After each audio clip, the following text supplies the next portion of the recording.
we obviously lack surgeons. We lack doctors and all that. And then people, when skilled professionals want to come in, the doors are open. Right? Good work that you guys are doing. I really appreciate it. Just I'm not advertising. I'm not, for those who are watching. I'm not advertising this, but if you're not subscribed to the newsletter, you should. Yeah. That was interesting. I thought that I will get like free stuff, but it's all going to the website and like have to ask me to pay for something. Yeah. I hope you get advertise. I hope they pay you for advertising.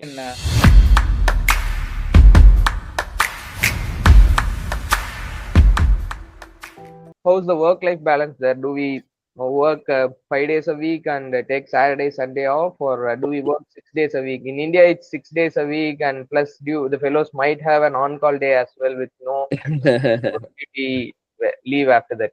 How's it in Malaysia? Well, in Malaysia, generally, we have 5-day work weeks. So we work, most of us work 8 to 5. This is in government sector, 8 to 5. And 8 to 5 every day, unless you're on call. So on call basically covers the days where people are not the time when people are not working. So let's say you are on call, that means you work 8 to 5, and then basically you continue until from 5 to next morning 7:59, that kind of thing, right? But that means that because weekends, remember I said weekends you are off, so basically you work 8 to 8 the next day. On for the weekends you work 24 hours, right? So that's how it works. Then it depends on your center whether how many calls do you get and stuff. Again, if you're here as a resident, you probably do more calls. As a fellow, because of the restrictions I said before, you probably won't be doing that many calls, right? When you do come here as an expert surgeon, an invited surgeon, or you are practicing here, that will be different. You probably have calls where you work 24 hours. Yeah, and work-life balance, I guess it all depends on the individual. Giri knows I don't stop working. That's my problem. But it all depends on the individual, right? You can, some people just shut off at 5. Those are my idols. Yeah, I cannot seem to let go. Right. We all in this. Let me take you guys for example. You're here on a Sunday. It's after you. Some of us are even on call, but you're here giving time. So it all depends on the individual, lah. And I have to shout out again to you guys for being so passionate about what you do, right? So work-life balance is what we make of it, right? But if you want to be strict, 5-day work week, and normally one weekend you're off. Well, one and depends if you're off, like now this peak season, a lot of people want to take off for Christmas and whatnot. So you can ask Giri, I've been on call, so I've been alternate days because you're gonna do back-to-back calls. Your quality will suffer and it'll be dangerous. So sometimes we do 2-3 calls a week kind of thing. Yeah. So what is the next question will be regarding research. Sorry, okay. Did I interrupt you? No, it's fine. I like talking too much, that's why. Yeah. What about research? So what is the importance of research while getting into Malaysia? I mean, as a fellow, should we have research papers to impress the attendings before applying? Or do you guys really look forward to having fellows who are experienced in research, or how is it? Oh, okay. Most definitely. I think research helps. I think wherever you go, research definitely helps. It ups your CV, right? And it shows that you are interested and dedicated and passionate in what you do. You cannot, if you even if I were to take a fellow, of course you have to have the credentials, and then everybody can say they're interested. But if you're doing the research to show that you're interested, even a little bit, that helps. And of course, coming over and doing, especially in the universities, they will look out for people who like more research, who are more research based, right? Because they're always churning out this one, and any help they can get, they'll be happy, right? Yeah. And then I for the people watching, I mean, don't write out, even if you're not interested in research, you don't write it off totally. Participate. Even if you come here, even if you come over, whichever country you do go to, participate in the research. I think you will realize that you will actually learn more, right? I think that during my fellowships, I was sitting in with their research meetings. I was helping out with my mentors research papers and all that. I'm not credited. I don't think I was credited.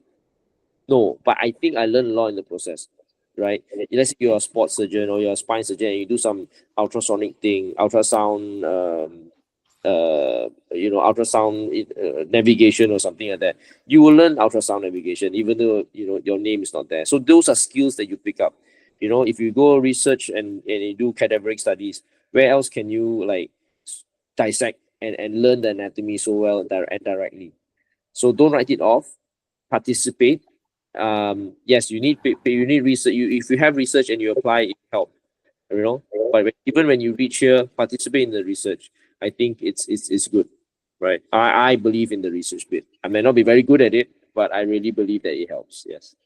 Yeah. The next will be about immigration. Like if a surgeon wants to now settle in Malaysia after getting trained in India, is it possible? And what is the route for that? Okay. Yeah, that's a very relevant question actually. Well, there is definitely first off there is a route for that. There is definitely a route for what we call import of expertise. We obviously lack surgeons. We lack doctors and all that. And then people when skilled professionals want to come in, the doors are open, right?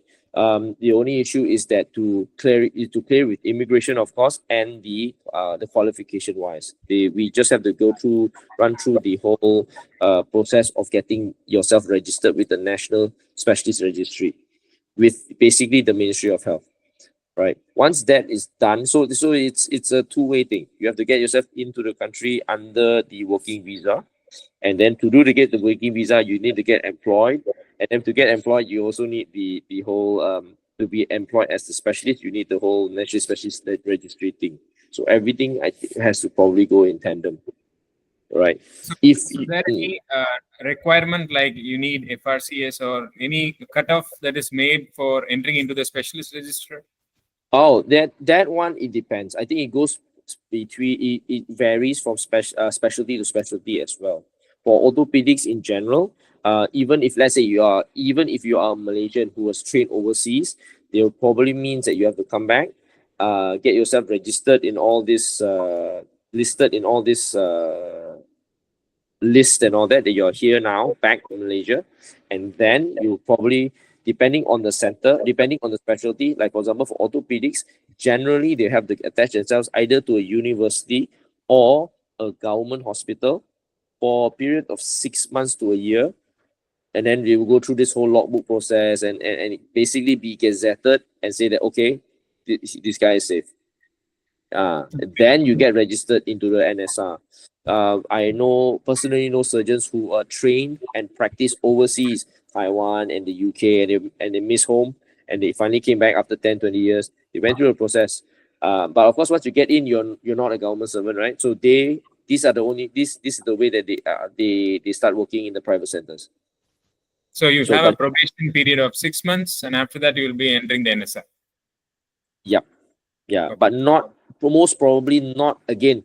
It depending on the specialty. There was a specialty. The subspecialty wise, it depends on their requirements as well. So you will probably enter the NSR, right, as a surgeon. But would you be able to, let's say if Satish decides to come over, would you be after 6 months gazetted as a spine surgeon doing advanced spine procedures? That really depends on the center that you're going to.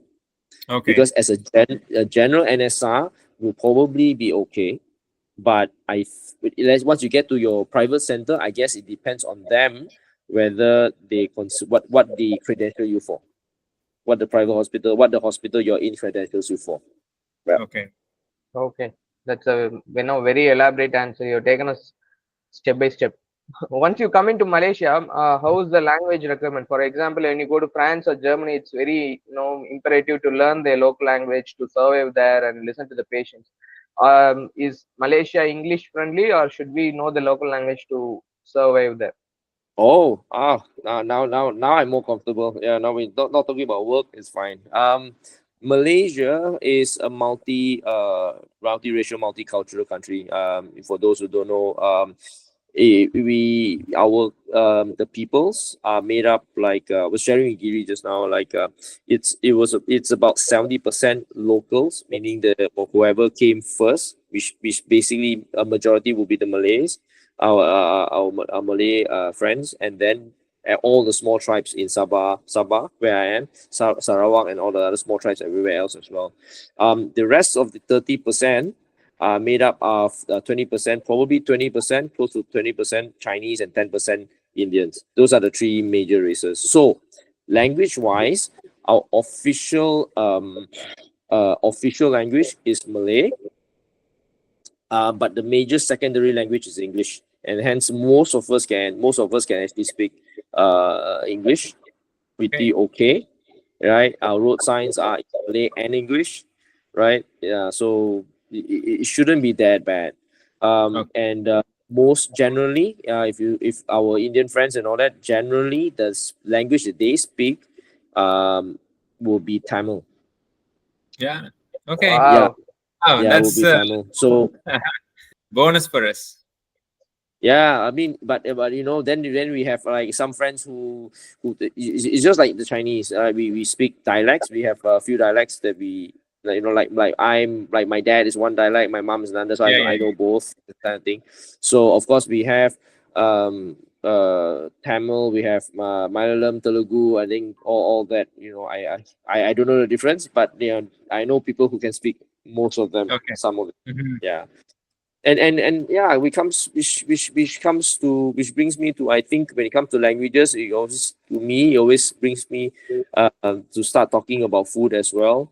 Yeah. We have a great melting pot of food and culture.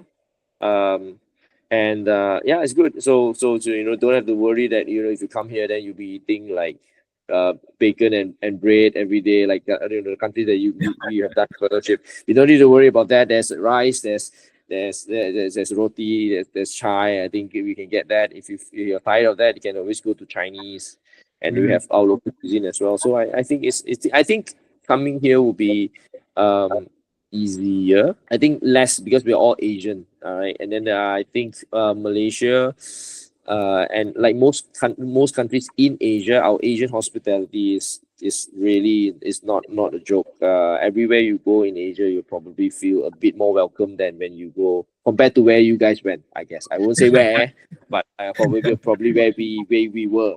That's very nice to know, Dr. Thong. I mean, it seems that Malaysia is the most welcoming country that we have nearby, and there are opportunities and fellowship, and we have cutting chances, the research opportunities, and even there are chances to immigrate. The information that you've given is wonderful. I think most people I know and around me will not know this information. I think your answers will be very enlightening to them and open new doors for training. I hope it helps. Hope it helps. Yeah. I have one question of the topic. So, which is your favorite Rajinikanth movie? Ah. So, as a diehard fan um. of Rajnikant, your best one ever. I think the best recent one, which it was Shivaji before this, but Okay. I think after that I really like I don't know how you pronounce it. I heard two versions of it. I think my friends say that I'm supposed to pronounce it as pete, Pete. Yeah, Okay. better. Okay. pete, Pete right? Vela. Yeah, Okay. yeah. Yeah, I think that is the most that reminds me of the old Rajnikant the most. I think some of the Ah. other ones they overdo it, but Mhm. that one is the bomb. That one is the deal. The other ones, some I feel like they're getting a bit too violent because they are the more modern ones are a bit too violent. Yeah, sorry. I mean, maybe I will get banned from India after this, but I think No, no, like no. the one in Malaysia, the Kabali, and like what was the other one? The recent jailer one, I think was a bit too violent for my. Mhm. Yeah, the villain was a bit too violent for me. Yeah. Okay. So I think Pete was nice. Yeah, you know what's The happening, and subtle he's one. like hero. Yeah. Yeah, yeah. So but So that's just me. how long have you been Rajini fan? Oh, many years actually.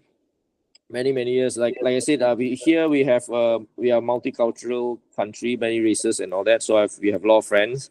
My mom used to live in the estates and all that. So her friends are all Indian or Indian. So she used to speak. She claims she used to speak a bit of Tamil as well, Okay. and all that. And even our local TV channels, there will be days where there will be slots where they show, okay, this is where the Tamil movie happens, this slot. I remember it's like Okay. every Saturday or something like that. I just sit there and watch. And if Rajnikant movie, Mhm. that's it. Yeah. Yeah, sorry, once you get me started on Rajnikant, I won't stop. Yeah. Because I still have friends who text me, say they friends or my juniors will say, boss, Sivaji is on TV now, which channel or whatever. Or boss, they send me a picture like today's Super Stars birthday, that kind of thing. So it's fun. It's a fun thing about my friends my close friends who know that about me. They like to make fun of me about it. Yeah. Mhm. So yeah, but again, it's. I'm not saying there are a lot of people, but there. I If I do go to a Rajnikant movie in the cinema, I will normally not be the only Chinese guy there. I will not be alone. There will be some other people there. Okay. Yeah. So it's to me that's what Malaysia is. We are accepting to arts and yeah. I think good stuff, good movies, good skilled professionals like you guys. There is no border, no line. We all accept, right? So that's that. We are humbled and Yeah, we are humble. very glad that Rajnikant is able to connect us both, the superstar and Oh, the oh, we don't really get the riots and all that as well. But I heard there will be scuffles and all that when like the Rajnika movie is delayed and stuff. I think we get that as Oh. well. Yeah, Mm. yeah, yeah. Not as bad as India, but yeah, some certain places they do get a bit chaotic when the movies get delayed or stuff like that. So Mhm. yeah, yeah. So Okay. but So, my dream is to go to India and watch a Rajnika movie there and feel it. oh, you You're are most most welcome. welcome. You're most welcome here. Yeah, that would be the dream. Yeah, And I've always told that to my friends. I think after this podcast, the Rajni fans are going to bombard you with fellowship applications. Oh man, I don't know. I really don't know. But it's cool. It's cool. Like yeah, I mean yeah. We don't talk. I have to stop talking about my idols lah. It's okay. So about my new idols Giri and Satish. Right. Ah, How much good work that you guys are doing. I really appreciate it. Yeah.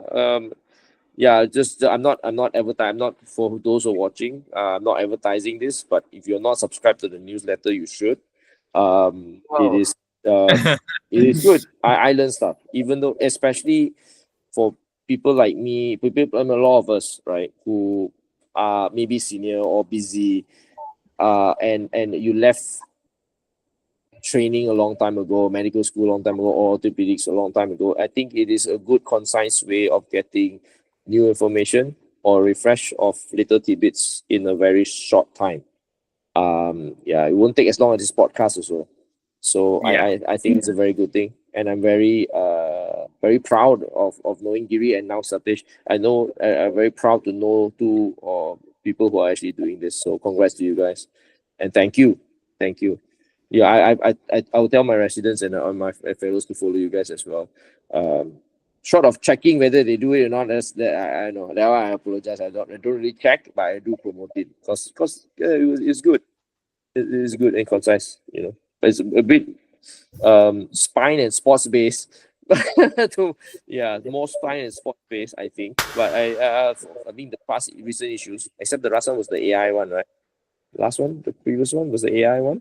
yeah, one. Yeah. Yeah. That was interesting. I thought that I we will get like free stuff, but it's all going to the website and like have to ask me to pay for something. Yeah, No, yeah. I hope you get advertise. I hope they pay you for advertising, I guess. Oh no, as of now we are not getting paid, and yeah, most of the stuff that we did were all paid. But comparing the benefits, we thought at least the guys should know that something like this exists. Yeah, definitely. Jokes aside, I think what you're doing is a great thing. But and I do feel that you guys should get paid for the effort that you put in, at least for the advertising bit. Not all the time, because you don't go around advertising all this all the time. Sometimes like you tell tidbits of like history and why is it named that way kind of thing. I liked it. I really like it. Yeah. Mhm. So yeah, good job. Good job. Thank you, Dr. So, Thong. You know, this is Thank you so much. totally taken us by surprise. You know, the way you encourage others to subscribe Brew with Bones. Thank you for that. you can edit this later, but yeah, I think okay, okay, you edit this later, right? So I think you should tell people to do it anyway. Yeah. No, yeah, like I think what you guys doing is great. Really, I feel that you should carry on and get more people involved. Mm. Thank you. Thank you so much.